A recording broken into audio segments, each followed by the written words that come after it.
प्रतिक्रियाएं हैं। इस वक्त न्यूज रूम से हमारे साथ अंकुर त्यागी हैं। सर, आपसे पहला सवाल यही रहेगा, जरा बजट पर नजर डालिए, किस तरीके का ये बजट है, क्या इस पर हर वर्ग को फोकस किया गया है?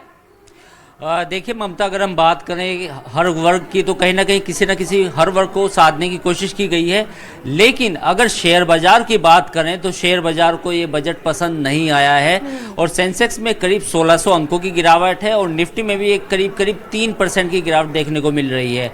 तो कुल मिला के अगर शेयर बाजार की बात करें तो उसको ये बजट पसंद नहीं आया है। अब हम वजह बताते हैं कि क्यों पसंद नहीं आया।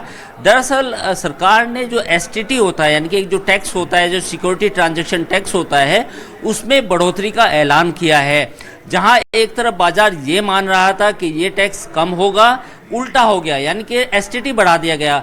दूसरा, शेयर बायबैक, यानी कि कुछ कंपनियां या जो निवेशक शेयर बाजार से अपने शेयर वापस खरीदते हैं, जो निवेशक ऑलरेडी होते हैं उस शेयर के, तो उसको शेयर बायबैक कहा जाता है, उस पर भी कैपिटल गेन टैक्स लगा दिया गया है।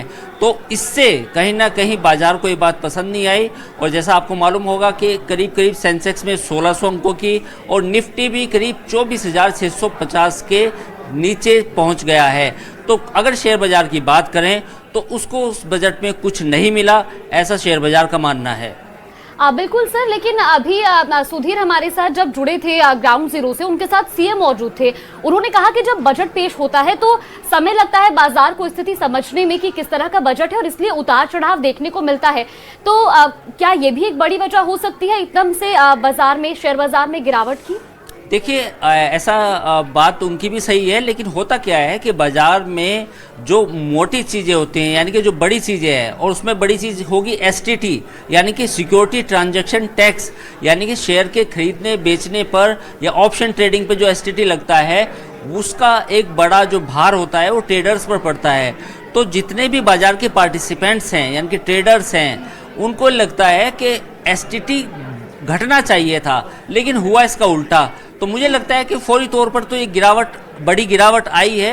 एक बाइंग आएगी, लेकिन वो बाइंग होगी, वो लोग होंगे जो निवेश करेंगे, जिनको कुछ शेयर अच्छे दामों पर मिलेंगे। लेकिन अगर ऊपरी स्तर पर देखें तो बाजार को ये निराश कर देने वाला बजट है। और आम जनता को, अगर आपने बजट पर नजर रखी होगी तो आम जनता के लिए कैसा रहा बजट? देखिए, आम जनता के लिए सरकार ने अपना कैपेक्स बढ़ाया है, नो डाउट। इसके अलावा जो उन्होंने रेलवे इंफ्रास्ट्रक्चर पे काम करने की बात की गई है, उसको फोकस किया है। सेमीकंडक्टर मिशन 2.0, उसको नई योजना शुरू करने की बात कही है। रेयर अर्थ मटेरियल, यानी कि दुनिया में जो अब एक नई जो चीज़ है वो रेयर अर्थ की होने वाली है, तो उस पर भी सरकार ने फोकस किया है। 3 नए एम्स बनाए जाएंगे, 5 मेडिकल हब बनाए जाएंगे। तो सरकार ने वैसे अगर फौरी तौर पर देखें तो अपने फिस्कल डेफिसिट को कंट्रोल करते हुए जहाँ जहाँ टैक्स दिया मतलब जहाँ जहाँ डिस्ट्रीब्यूशन किया जा सकता था संसाधनों का, वहाँ किया है। सबसे बड़ी बात यह है कि विदेश यात्राओं पे आमतौर पर टीडीएस लगता था, वो भी सरकार ने बात मानी है, उस टीडीएस को घटा दिया गया है। साथ ही इनकम टैक्स स्लैब को भी रेशनलाइज करने की बात की गई है।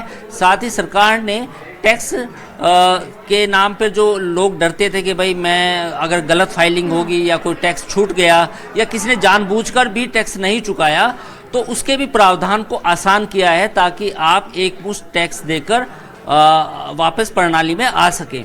तो सरकार ने अगर बात करें कि मिडिल क्लास को ऑलरेडी पहले ही सौगात मिल चुकी थी, जीएसटी की सौगात मिली थी अक्टूबर में, तो वहाँ पर कोई ज़्यादा गैप नहीं था। और दूसरा मामला ये था कि जो आम टैक्स पेयर हैं उसके लिए पिछले साल अनाउंसमेंट। ठीक है, बिल्कुल सर, बहुत सारी चीजों पर फोकस किया गया है। बहुत धन्यवाद हमारे साथ जुड़ने के लिए और इन तमाम चीजों को विस्तार से बताने के लिए। हितेंद्र इस वक्त हमारे साथ